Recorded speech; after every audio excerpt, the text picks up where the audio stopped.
Joined now by United States Senator Ted Cruz of the great state of Texas. Happy New Year, Senator. Great to have you back in 2017 on the Hugh Hewitt Show. Happy New Year, Hugh, and Merry Christmas, and it's great to be with you. It is great to talk with you. I've got a lot of ground to cover with you, including UN defunding Israel, many things. I also have to get your address off air so I can send you the new book, The Fourth Way. But I want to begin. I want to begin with Chuck Schumer on MSNBC last night with Rachel Maddow, cut number 2. It's hard for me to imagine a nominee that Donald Trump would choose that would get Republican support that we could support. So you're right. And so you would do your best to hold the seat open? Absolutely. Senator Cruz, you're on the Judiciary Committee. Does the Reid rule apply to Supreme Court nominees?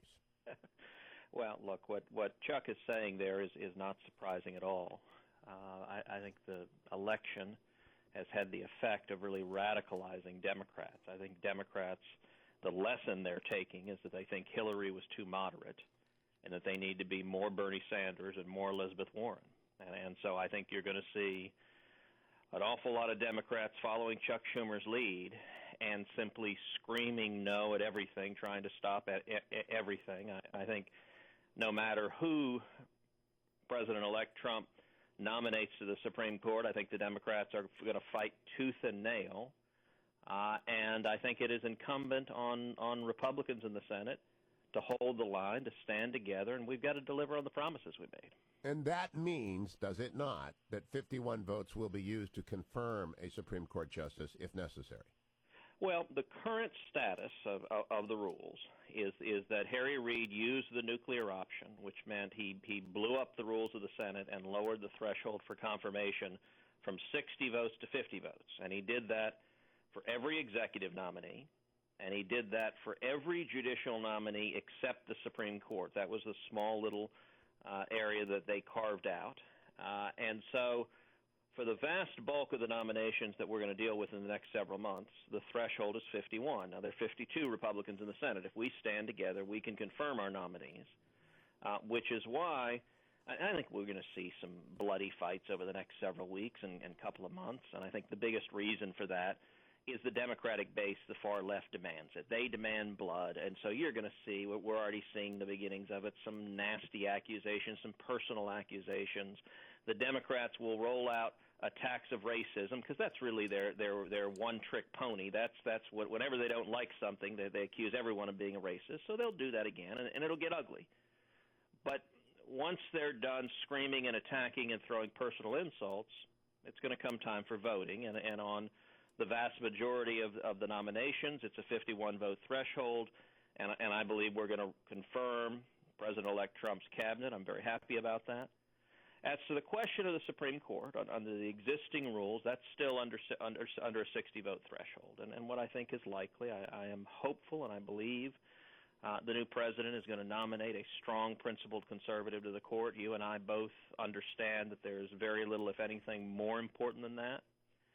If and when that happens, I think what is likely is that the majority leader will have hearings, and again, the Democrats will run through a circus of trying to attack whoever that nominee is, and then we'll move forward to a vote. And what I think the majority leader is likely to do is bring it up for a vote under the ordinary rules, which means we need 60 votes, and give Democrats a chance to see, will they be willing to, for the first time in history, try to filibuster a U.S. Supreme Court nominee.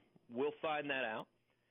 If they do, I can tell you the sentiments of the Republican conference is that we will confirm the new president's Supreme Court nominee. The Democrats are not going to succeed in blocking it, and it'll take a little time to play out to see how exactly that happens. Because the Reid rule is actually it takes 51 votes to change the rules of the Senate, not that all judicial nominees except the Supreme Court are confirmed by 51. I want to be clear about this because the Reid rule is actually about how you change the rules of the Senate. Well, what happened, I mean, the rules of the Senate that are written down on paper still say it takes 60 for everything. But the rules of the Senate have long provided, so the way if something is consistent with the rule or not is a ruling by the chair. And so you can make a parliamentary inquiry. You can ask the chair, does it take 60 votes or 51 votes to confirm a nominee for Attorney General? And the chair would look down and say, well, under the rules, the answer is 60. And at any point, any ruling of the chair can be challenged, and it can be overturned by 51 senators. And that's also written in the rules, that 51 senators can overturn any ruling by the chair. That's what Reid did, is inquired of the chair, what's the rule for executive nominations for judges, not Supreme Court? Chair answered 60 votes. Reid appealed the ruling of the chair, and the Democrats block voted together as a party to overturn that, and that ruling then becomes a precedent, which is treated like a new rule. And I'll tell you, it was interesting here when that happened. Mike Lee and I and a number of others were discussing it at the time, and we were chuckling and saying, Harry Reid and the Democrats are going to come back to sorely regret this. And I remember Mike and I predicted, I said, this will result in more judicial nominees like Antonin Scalia and Clarence Thomas, and it will result in much more conservative Republican cabinet nominees. And the reason is simple. Look, on the left, the Democrats don't really self-censor. I mean, they will nominate the most whacked-out left-wing nominees they can find. I mean, they're already putting up, in some cases, darn near Bolsheviks and Mensheviks. So they don't constrain, and Republicans, like the dutiful, sometimes gullible opposition, typically will confirm no matter what lunatic they nominate. On the right, Republicans historically have self-censored, have moderated, have looked for, okay, who can get 60 votes? Who can we get Democrats to? By Reid blowing up the rule and lowering it to 51, one of the reasons I believe President-elect Trump's cabinet is as conservative as it is, and I'm very, very encouraged by the number of strong conservatives in this cabinet, is precisely because Reid blew up the rule and lowered the threshold to 51, which means the Trump transition team isn't sitting there on every nominee saying, how do we get to 60? I think it would have likely changed the contours of the cabinet considerably, and we have Harry Reid to thank for that. So I want to press you, Senator Cruz. If, in fact, Democrats obstruct, will the Republicans invoke the Reid rule and appeal the ruling of the chair and confirm a Supreme Court nominee with 51 votes? I think that question has yet to be answered. What I could tell you is a couple of things. Number one, the majority leader is telling the conference, and this is being echoed by the conference in considerable respect, that we will not allow the Democrats to filibuster and stop the next president's Supreme Court nominee. We will confirm that nominee. And the exact procedural method has not been specified right now. Although, look, I can tell you very simply, Chuck Schumer and Tim Kaine were both saying that if Hillary had been elected and if they had a majority, that they intended to use the nuclear option and lower the threshold to 51 for Supreme Court nominees. And it's not rocket science that the rule should not apply to one party only, that what's good for the goose is good for the gander. So help me educate the media. You only need 51 votes in the final analysis. You don't need 60.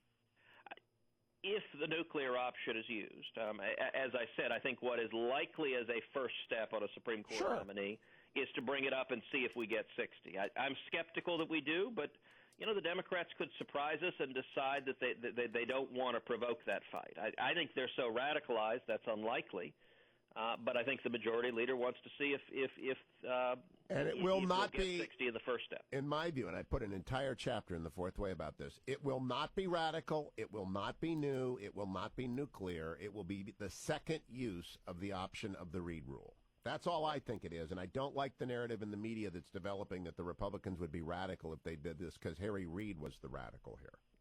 That is exactly right, and it is Harry Reid's precedent. And I would note that just about every Republican told Harry Reid, this is where this path ends, that in taking the step, it almost inevitably results in eliminating the filibuster for the Supreme Court, and indeed, it puts the Senate well down the road to potentially eliminating the filibuster for legislation as well, which would be a really meaningful change. Let me come back now. One more question on the Supreme Court, a couple on the judiciary, and then to the UN.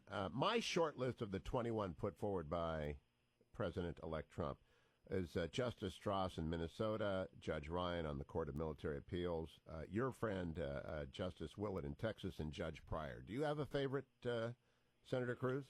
Look, I think there are many strong people on that list, and many of whom I know very, very well. I have to say, I think on that list, my colleague Mike Lee would be truly extraordinary. I think Mike Lee on the court would be a nominee very much in the mold of Antonin Scalia. I left him off because he declined. He said earlier he's not interested, but I agree with you. But I just that actually was a case of the press misreporting it.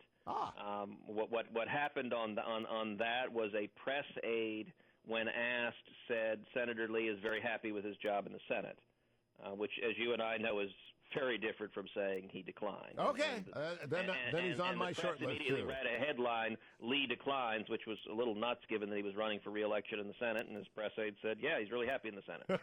Okay, so then I have a list of 5. I hope it's one of those 5. Let me ask you 2 more court questions. Harry Reid also packed the D.C. Circuit by breaking this. Yep. Would you be open to expanding the D.C. Circuit in order to reverse that packing so that the regulatory state has to face a real court as opposed to a left-wing packed court? Hugh, I think it's a fair question, and it's a question I would say that I'd be willing to look at and discuss. I don't want to. I haven't analyzed it, so I don't want to jump to conclusions without looking at the facts, looking at the caseload of the court, and assessing it more carefully. Yeah, I'm hoping you will take that up because we've got to carve back the regulatory state, and that means absolutely. The Ninth Circuit is an unwieldy beast that captures and holds hostage Western states like Arizona, which are conservative, under judicial decrees which are far left. How about breaking up the Ninth Circuit? I think there's a lot to be said for breaking up the Ninth Circuit. I had dinner last night with Senator Dan Sullivan, the senator from Alaska, and he was bemoaning Alaska being captive in the Ninth Circuit and with a bunch of California liberal judges setting the law for Alaska. And I think a lot of the Western states would love to be free of some of the looniness that the Ninth Circuit has long been known for. I suspect that's an issue that the Judiciary Committee will look at and consider. To me, I think there's strong arguments on the merits. For one thing, the circuit is just huge. I mean, it's unwieldy, and I think there's a good argument that it's too large to function as a circuit. It's much, much larger than the other circuits. Back with Senator Cruz in a moment.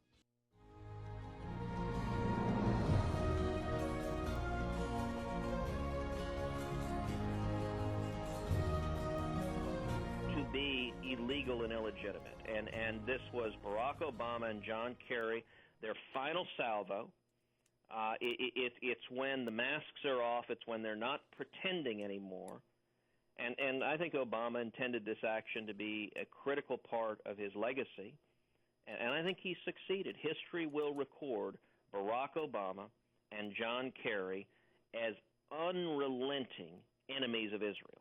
Now, what should we do about it? I think we should do quite a bit about it. I've introduced a whole series of legislation. Number one, I've introduced legislation to move the United States Embassy in Israel from Tel Aviv to Jerusalem. Israel is the only country on earth where we don't have our embassy in its capital. The incoming administration, President-elect Trump, has expressed support for doing so. I hope we do so very, very soon. Number two, I've introduced legislation to cut off funding for the Palestinian Authority. The PA is in a unity government with Hamas, declared avowed terrorists who murder innocent women and children, and we should not be funding terrorists. But number three, and this goes right to your question, Hugh, in response to this, I'm working with my colleague, Lindsey Graham, on introducing legislation that would cut off all U.S. taxpayer funds to the United Nations unless and until this shameful anti-Israel resolution is repealed. And I think we've got a real prospect of this moving forward because I think the UN and Obama have overstepped in their antipathy and hostility to Israel. Well, Godspeed on that, because I agree with you on that. Now let me turn to Russia and national security in our final 5 minutes here. Yesterday, the president-elect quoted Julian Assange. Julian Assange is an enemy of the United States. He has leaked our national security secrets. He has got a warrant out for him in Sweden. He is hiding in the Ecuadorian embassy. Should the president-elect be quoting Julian Assange? Well, look, I'm not going to come after everything the president-elect does. He does some things I agree with. He does other things I don't agree with. What I do think we need to be doing is protecting our national security. There's no doubt that it is not a surprise that Russia engages in cyber attacks and tries to hack us. It is not a surprise that China engages in cyber attacks and tries to hack us. It is not a surprise that North Korea engages in cyber attacks and tries to hack us. That is part of having enemies who wish us ill. And one of the consequences is for 8 years we've had an administration, the Obama administration, that for every enemy of America has projected weakness and appeasement and coddling, so every act of cyber warfare gets treated with effectively a yawn and no meaningful reactions. I hope and believe that's going to change in the new administration. I think the national security team that has come around the president-elect is very strong. I think Mike Pompeo is great. Security advisor, I think, is terrific. Pompeo is great. But let me then phrase it specifically to you. What is your opinion of Julian Assange? Oh, look, I think Assange has done enormous damage to our national security. I would not be praising him under any circumstance. All right, then let me close by asking you a political question. You're up for re-election in 2 years. I don't think anyone should run against you. They'll get slaughtered. What is the layout in Texas? Do you anticipate a Republican challenger? Well, thank you, Hugh. Listen, I think we're in a strong position. I'm encouraged by where we stand. But, you know, there's an old adage, there are two ways to run, scared and unopposed. Unless and until I discover I'm unopposed, we're going to run scared. And so we're working hard. We're raising money. You know, having resources in the bank makes a big difference. And we're also working continually to keep building our grassroots support in Texas. I've been very encouraged. The strength of our team politically has always been the grassroots, has been the men and women on the ground, has been Republican women and Tea Party leaders and young people and Hispanics and small business owners and the activists on the ground. And we're going to continue working hard to earn their support. I'm going to continue every day working hard to earn the support of Texans. I've been crisscrossing the state. So I got a minute left. Do you expect anyone will run against you? Any serious opponent? You know, at this point, I don't see anyone that is likely to run, but I'm going to assume that the threat is serious and prepare accordingly. And if someone does run, we're going to do what it takes to beat them, and I hope beat them resoundingly. I think you will. I'm sure you will, and you can come and live in this studio if that's the case. 30 seconds, Senator Cruz. Paul Ryan said to me yesterday, the replacement will be in the 200 days. We will have a roadmap for getting rid of Obamacare. Is that, in your view, correct? We're not going to delay the replacement. Well, I think there's no doubt we should move and move quickly on a replacement. The procedural hurdle is likely to be the Senate and the Senate filibuster. It is not clear just how much can be included in the budget reconciliation, and this gets into the weeds, but repeal will go through on budget reconciliation, which takes only 51 votes, but it's going to be a question for the Senate parliamentarian how much of replacement can be included in that as well. If he can't get it in reconciliation, it means any replacement is subject to 60 votes in a Democratic filibuster. That's going to be a challenge. The House will be able to move, but we're going to have a big fight on our hands because I think the Democrats are bound and determined to be obstructionists. They don't want any replacement, and so this is going to be, I think, a huge political battle in 2017.